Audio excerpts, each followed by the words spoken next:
Bismillahirrahmanirrahim. Assalamualaikum warahmatullahi wabarakatuh. Welcome to English class. In this video, we are going to learn about procedure text. What is procedure text? It is actually a text which explains about how something works, or how to follow a manual, or how to cook something. Karena tujuannya ini adalah untuk mengikuti instruksi, maka teks prosedur ini mudah sekali kita jumpai di kehidupan sehari-hari. Yang paling sering, yakni ada di bungkus Indomie di belakangnya ya, ada beberapa langkahnya, ada gambar yang tertera. Dimulai dari memasak dulu mie-nya sampai nanti mie tersebut disajikan. Itu teks prosedur paling gampang. Kemudian ada apa lagi contohnya? Ada contoh resep bagaimana memasak suatu makanan, atau coba melakukan tutorial makeup.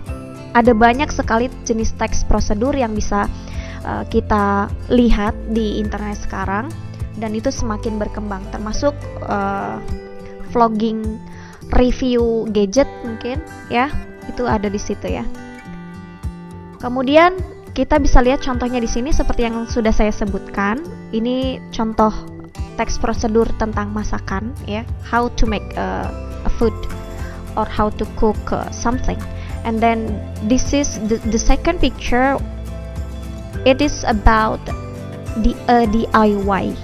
Bagaimana caranya membuat salah satu hampers ya, kayak hantaran lah. Kemudian yang ketiga di gambar di sini ya, ini ada gambar pemandangan. Ini actually the picture tells us how to take pictures in a landscape. Ini fotonya pemandangan, gimana caranya supaya terlihat estetik ya. Kemudian yang keempat ada how to create engaging content on TikTok. Belakangan ini TikTok ini jadi salah satu media sosial yang lumayan booming. Kita bisa menemukan tips mulai dari wawancara, kemudian bagaimana taking picture dengan bokeh effect, kemudian how to do public speaking ada juga di sana. You can find several tips on TikTok. And here are the language features. You can see from the table here, there are several things or several points. First is about use simple present tense. Second, use numbering. Third, use imperative sentence. Fourth, use adverb. And fifth, use action verb. Nah, yang present tense ini biasanya karena digunakan untuk menyatakan fakta, kebiasaan, ataupun instruksi, maka dia harus menggunakan verb one. Sebentar, saya contohkan dulu.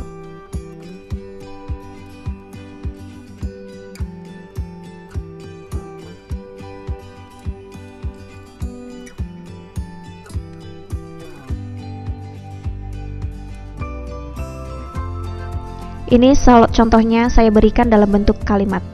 Kalimatnya adalah I cook the noodle. Yang mana yang jadi simple present tense-nya?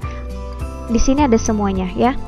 Mulai dari I yakni sebagai subjek, cook-nya sebagai verb one, kemudian the noodle-nya sebagai objek ya, apa yang dimasak. Kemudian use numbering, karena ini menggunakan instruksi, maka ada langkah pertama, kedua, sampai langkah yang terakhir. Kemudian yang ketiga, use imperative sentence. Nah, di sini saya masukkan perbedaan apa itu action verb dan imperative sentence. Imperatif di sini adalah kata kerja yang digunakan untuk memberikan command. Command itu perintah. Warning, peringatan. Advice, nasihat. Instruction, instruksi atau petunjuk. Dan yang terakhir yakni request atau permintaan. Nah, karena imperative sentence ini banyak jenisnya, yang digunakan di dalam teks prosedur adalah yang membentuk instruksi. Misalkan chop the onion, itu merupakan perintah. untuk memotong apa? Memotong bawang misalnya kayak gitu. Ya. Kemudian yang action verb, saya langsung di poin kelima supaya nyambung. Action verb ini adalah jenis verb yang digunakan sebagai kata kerja untuk menjabarkan atau menjelaskan suatu tindakan atau aktivitas seseorang. Apa saja aktivitas yang bisa digunakan?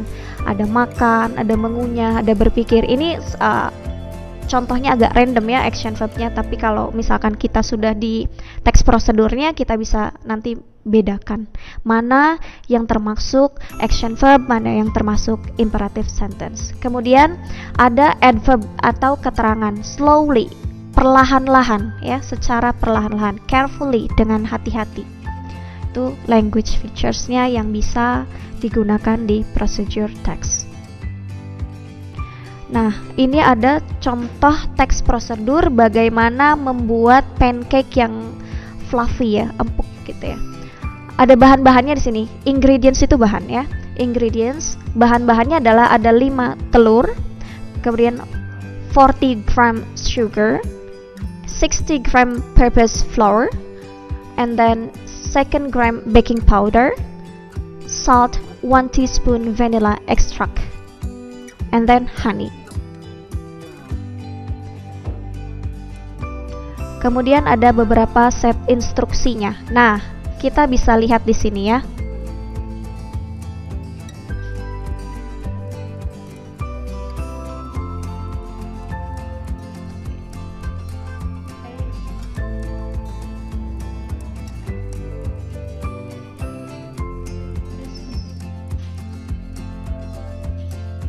Di sini kata first ini merupakan numbering yang tadi dicontoh di language feature yang di slide sebelumnya. Kemudian ada separate the egg yolk and white. Jadi pisahkan kuning telur dan putih telurnya. Itu merupakan suatu kalimat imperatif. Itu instruksinya, ya. Kemudian then beat the egg white until stiff. Ini artinya kocok telurnya sampai lumayan kaku gitu ya. Kalau stiff tuh adonannya set gitu. Nah, kemudian yang kedua, in a separated bowl, mix the egg yolks with sugar until the sugar melts, sampai gulanya itu meleleh ya, atau tercampur dengan rata. Kemudian yang ketiga, the next, add the flour, baking powder, and salt. Campurkan tepung, baking powder, kemudian garam, dan stir. Nah, stir ini merupakan action verb-nya. Aduk ya, atau campurkan until all the ingredients mix. Jadi supaya adonannya itu tercampur dengan rata. And fourth, slowly, secara perlahan atau dengan perlahan-lahan tuangkan. Nah, tuangkan ini kan berarti kita memindahkan suatu bahan ke dalam wadah yang lain ya. Pour all the mixture ingredients into one bowl. Nah, ini dijadikan satu dalam satu mangkuk.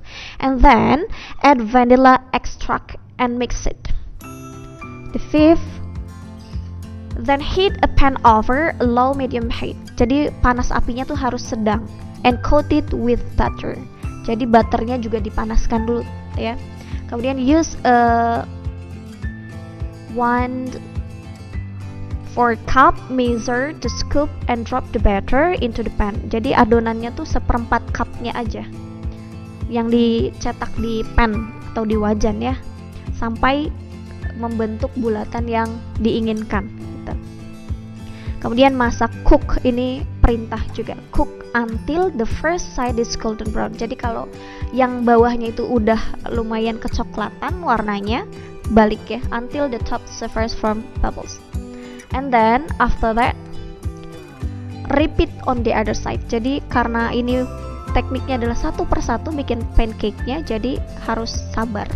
It takes time, okay? And adjust heat accordingly. Kalau terlalu panas, disesuaikan panasnya, suhunya ya. Kemudian finally, nah ini langkah terakhirnya. Finally, serve the pancake while it's still warm with honey. Jadi boleh pancake ini kalian add dengan madu, ditambahkan madu atau whipped cream atau hazelnut, terserah. Ini sangat relatif dan tergantung preferensi pribadi. And you can add some fruits, okay, like grapes, strawberry, and to make it more delicious. Nah, generic structure-nya, susunannya apa aja Miss ada di prosedur teks? Ada 3. 1, goal-nya. Tujuannya itu teksnya untuk apa? Tadi how to make a fluffy cakes, berarti tujuannya untuk membuat pancake. Kemudian ada bahan-bahannya, tadi sudah disebutkan, ada telur, ada gula, ada tepung, baking powder, ada garam, sama vanilla extract. Butter juga ada ya. And then steps, langkah-langkahnya. Jadi dari langkah pertama sampai langkah yang terakhir, bagaimana pancake itu dibuat, kemudian disajikan, itu harus lengkap. Karena ini membuat resep. Dan jenis-jenis types of procedural text ini ada 3. Pertama, ada yang mengikuti instruksi manual yang ada, misalkan tentang komputer, kemudian bagaimana menata cahaya atau lighting, kemudian menggunakan mic mixer atau blender. Itu yang pertama ya, terkait dengan barang-barang elektronik. Kemudian yang kedua, ada yang berupa instruksi untuk melakukan suatu aktivitas seperti bermain game online, keselamatan di jalan atau menyeberang jalan, atau yang tadi cook something. And then the third is relating to human nature atau habit, kebiasaan. Jadi hal-hal yang berhubungan dengan kehidupan kita. How to be successful, how to be mindful, how to grow your mindset. Ini juga termasuk text procedure. Nah, kurang lebih seperti itu yang bisa saya sampaikan. Terima kasih. Wassalamualaikum warahmatullahi wabarakatuh.